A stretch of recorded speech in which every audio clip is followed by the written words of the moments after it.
Hi there, welcome to the YouTube channel. I'm back again with yet another main set legendary creature I've managed to, well, I think I've turned into Commander deck anyway.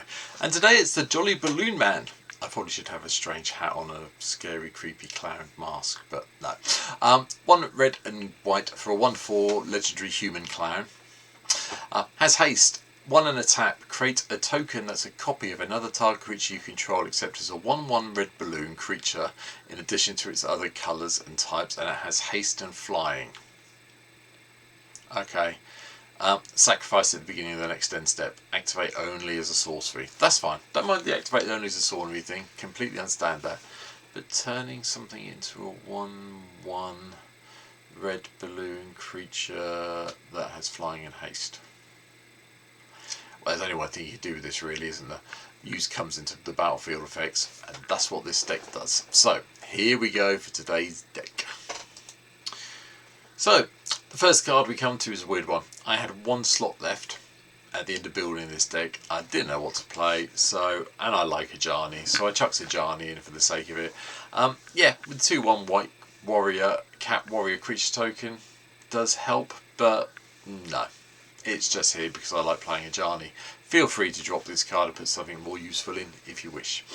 Arabella, Abandoned Doll, however, works really well because obviously even if we attack with this and we've got the 1/1 red balloon somewhere, or maybe more, that does deal some damage to each of our opponents and we gain some life. So Arabella's a no-brainer with the Jolly Balloon Man. The Goldmere and the Ironmere, again, nice little artifact ramp creatures, work well with Arabella, give us the extra mana for the Jolly Balloon Man, so that's pretty good. Spirited Companion is a nice one to copy for the extra card draw. Likewise, Circuit Mender gives us some life, and when it leaves we get some card draw, so yeah, we do have to sacrifice them, so this does help. Sacrifice this at the end of turn, draw a card. At least a copy of it anyway, so yep.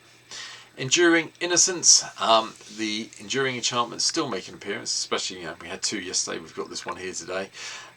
Whenever 1 or more creatures you control with power of 2 or less enter, draw a card.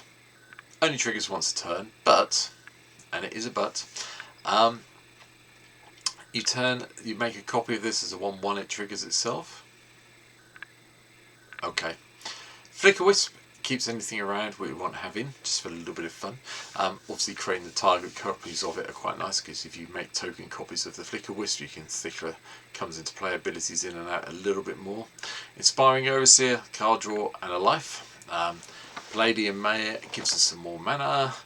Priest of Urabrask is a great one to flicker in and out. Just copying this gives you 3 extra red mana, so 1 becomes 3. Yeah. Okay, Village Bellringer, traditional one for flickering, so we can untap all our creatures.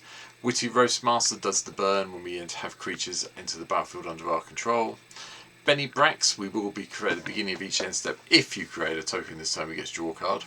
We'll be creating a lot of tokens with the Jolly Balloon Man. The other Enduring enchantment, Enduring Courage, is here. Whenever another creature you control enters, it gets +2/+0 and gains haste until the end of turn. Having this killed off and coming back to an enchantment is really, really, really strong. Just as we're saying. Fanatic Amogus deals damage to each opponent equal to your devotion to red. Nice one to copy with the Balloon Man. Felidar Guardian to do a bit of blinking tricks if we need to. Car Cartographer to go and find plains cards and put them into play. Mondrak gives us a doubling up of the tokens. I mean, obviously if we've gained 2 tokens off the Jolly Balloon Man with this in play, I'm very, very happy. Solemn Sim, land for sorting out and a card draw eventually.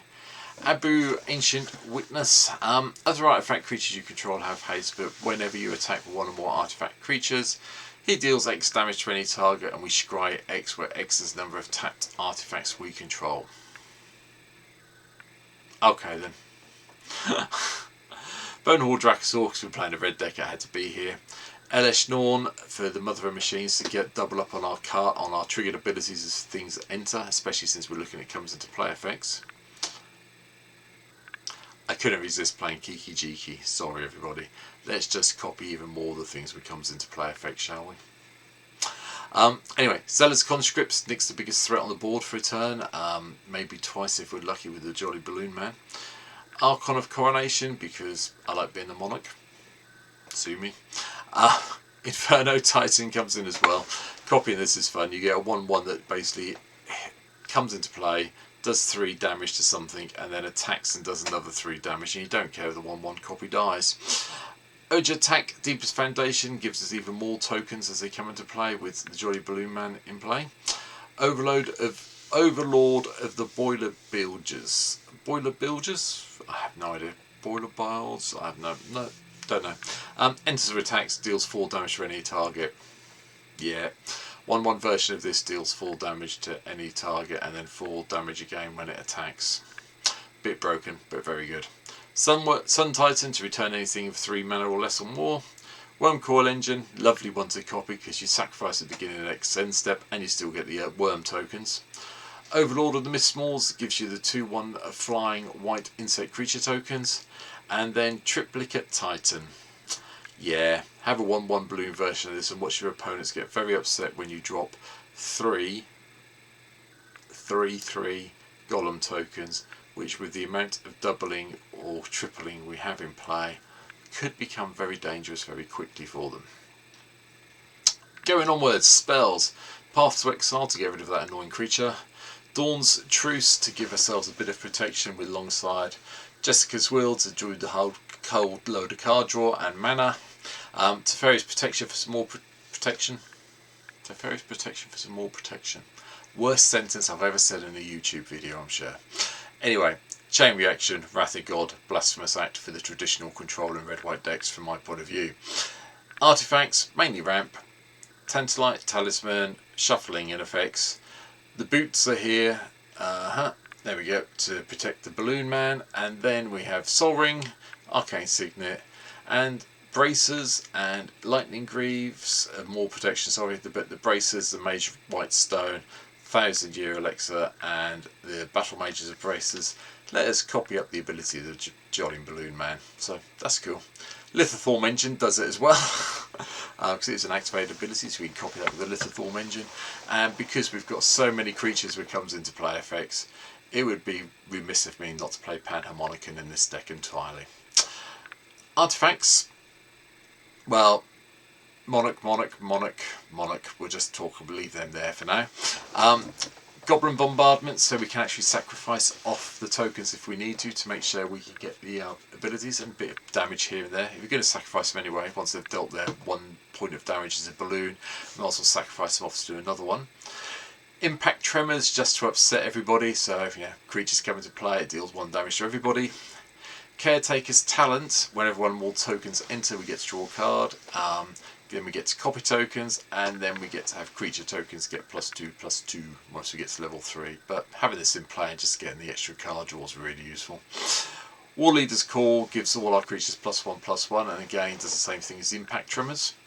And then we have Anointed Possession to double up on all the tokens we're creating. You can become unpopular with this deck really quickly from my point of view. I've mentioned all the ones that turn us into the Monarch, because I just like being the Monarch and I like having these cards in play when I can.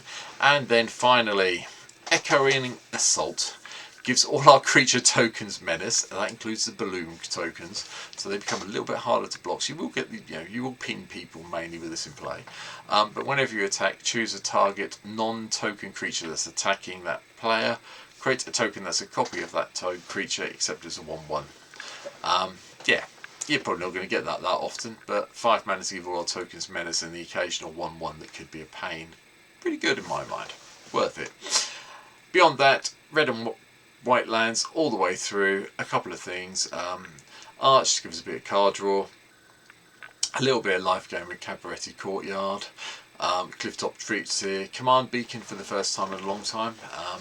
I figured we want to get this into our hand, use this to get the Jolly Balloon Man into our hand once it's been killed off a couple of times. It is quite expensive. It's 3 mana, which isn't a lot, then it goes 5, then it goes 7.